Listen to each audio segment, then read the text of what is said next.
Doctor صاحب، ہر کوئی ملکی نظام پر الزام لگاتا ہے، کرپشن کیسے ختم ہوگا؟ آپ کا سوال ہے کہ ہر کوئی ملک کے نظام پہ الزامات لگا رہا ہے کہ اس ملک کا نظام ٹھیک نہیں ہے. عدلیہ کہتا ہے کہ قانون ٹھیک نہیں ہے، قانون میں اتنی گنجائشیں ہیں کہ ایک مجرم جو ہے وہ بری ہو جاتا ہے اور ایک بے گناہ سزا یافتہ ہو جاتا ہے. حکومت سے آپ پوچھیں تو کہتے ہیں کہ لوگ عدالت چلے جاتے ہیں، ہم فیصلہ کرتے ہیں، وہ عدالت سے کلعدم ہو جاتا ہے. عوام سے آپ پوچھیں، وہ کہتے ہیں کہ عدالت نہیں ہے اس ملک میں، اگر زور ہے تو فیصلہ آپ کے حق میں آئے گا، اگر زور نہیں ہے تو فیصلہ آپ کے حق میں نہیں آئے گا. یہ نظام کیسے ٹھیک ہوگا؟ تو پہلی بات یہ ہے، میں آپ سے پوچھتا ہوں کہ کسی امیر کے خلاف، کسی وارلاٹ کے خلاف آپ اس معاشرے میں گواہ پیدا کر سکتے ہیں؟ نہیں. جو صحیح حق کی گواہی کریں. تو شروع تو ہم سے ہوتی ہے کہ ہمارے عوام میں کتنا ایمان ہے کہ ہم صحیح گواہی دے سکتے ہیں یا نہیں. پھر اس کے بعد ہم ووٹ دیتے ہیں اور ووٹ سے ہمارے نمائندے منتخب ہوتے ہیں اور وہ قانون ساز اسمبلی کے نمائندے ہوتے ہیں. تو اگر ہم ایسے لوگوں کو منتخب کریں جو ہمیں بتائیں کہ میں صحیح نظام لاؤں گا اور ان میں وہ قابلیت بھی ہو، تو وہ جائیں گے تو صحیح نظام لائیں گے نا. ہم تو پیپلز پارٹی والے کہتے ہیں کہ ہم بھٹوازم لائیں. بھٹوازم بذات خود کوئی چیز نہیں ہے. دوسرے کہتے ہیں کہ ہم پشتونوں کی حقوق کی بات کرتے ہیں. تو پشتونی کی حقوق 1947 سے لے کر آج تک آپ دیکھیں کہ پشتون کو کون سا حق ملا؟ پانی کا حق ملا، بجلی کا حق ملا، تمباکو کا ملا، تمباکو کی رائلٹی ہمیں ملی، معدنیات کی رائلٹی ہمیں ملی.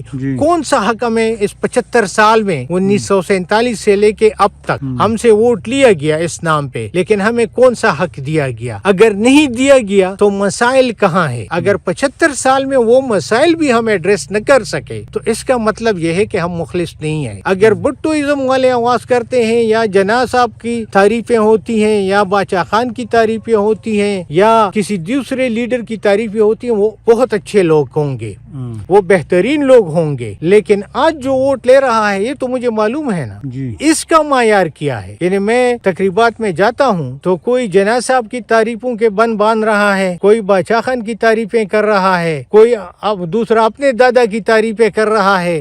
آپ یہ عوام کو پوچھنا چاہیے ان لوگوں سے کہ آپ کہاں ہیں؟ وہ تو اچھے لوگ تھے. یعنی دین والے لوگ جو ہیں، تبلیغی حضرات، یہ اللہ تعالیٰ کی صفات بیان کرتے ہیں اور پیغمبروں کے صفات بیان کرتے ہیں، لیکن اپنے عمل کے بارے میں آپ پوچھیں تو خیر خیریت ہوتی ہے.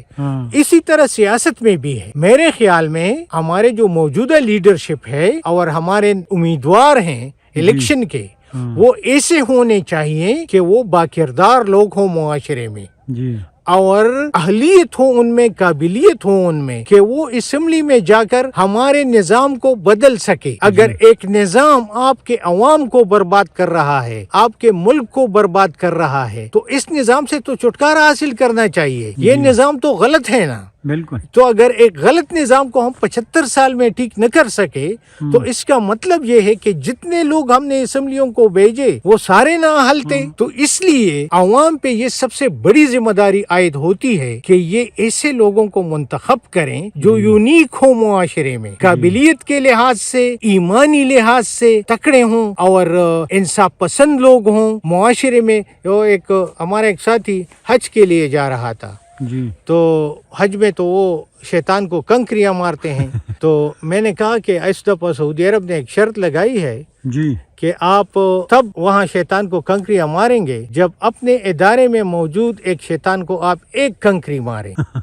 تو وہ حیران ہو گیا کہ یہ کیسے ہوگا. میں نے کہا بس یہ سعودی عرب نے شرط لگایا ہے. تو ہم 30-40 سال نوکری کرتے ہیں اس معاشرے میں، ہمارے ساتھ چور ہوتے ہیں، کرپٹ لوگ ہوتے ہیں، ان کو ہم وہ کیا کہتے ہیں، وہ نیت میں بھی برا نہیں کہتے، لیکن وہاں جا کر شیطانوں کو مارتے ہیں. تو بہتر یہ ہے کہ ہم اپنے ایمان پہ سوچیں اور ہمارے پاس جو اختیار ہے یہ ووٹ کا جو ہے کم سے کم افینسز میں آپ کے سامنے آتا ہے، کوئی آپ کے ساتھ نہیں ہوتا. اللہ تعالیٰ کو حاضر ناظر جان کے جب آپ ووٹ ڈالتے ہیں ہاں اور نیت آپ کی صاف ہو تو آپ کی اسمبلی صحیح بنے گی. اور اگر آپ کی نیت صحیح نہ ہو، آپ کے ذاتی اغراض و مقاصد ہوں، تو جی. جو اسمبلی بنے گی وہ ملک کی تباہی بالکل. کے لیے ٹھیک ہوگی ہاں. اور ملک کے بنانے کے لیے ٹھیک نہیں ہوگی. اور کرپشن کے خاتمے کے بارے میں جو آپ نے پوچھا، تو کرپشن کے خاتمے کا بھی یہی طریقہ ہے کہ آپ کے قانون ساز کرپٹ نہ ہو، آپ کا عدلیہ کرپٹ نہ ہو. اس دفعہ جو ٹرانسپیرنسی انٹرنیشنل کے ڈیٹیلز آ گئے ہاں. تو عدلیہ میرے خیال میں تیسرے نمبر پر تھی یا 5ویں نمبر پہ تھی، جی. اور ایجوکیشن بھی اس طرح تیسرے یا 5ویں نمبر پہ تھی. تو جس ملک کا عدلیہ کرپٹ ترین ہو، جس ملک کا تعلیم ہاں. ایجوکیشن ڈپارٹمنٹ اتنا کرپٹ ہو، تو وہ جو پیدا کریں گے وہ کیا ہوں گے؟ بالکل. کیا ہم بچوں کو کرپشن سکھاتے ہیں؟ تو بہتر یہ ہے کہ ہمارے اساتذہ قوم کی رہنمائی کریں، اور معماری قوم کی جو ڈیوٹی ہے، جو ذمہ داری ہے، جو فرض ہے، اس کو صحیح معنوں میں اس الیکشن میں نبھائیں، کہ ایسے لوگوں کو ووٹ دے کہ ہمارا ملک بن سکے اور یہ مایوسی کی فضا ختم ہو جائے.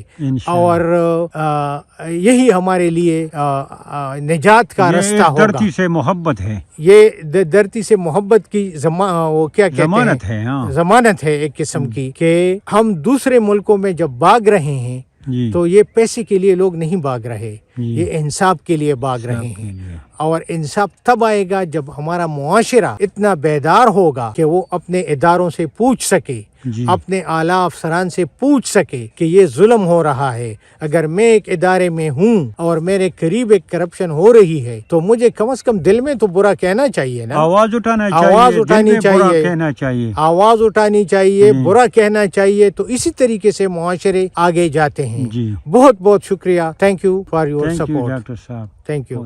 جزاک اللہ.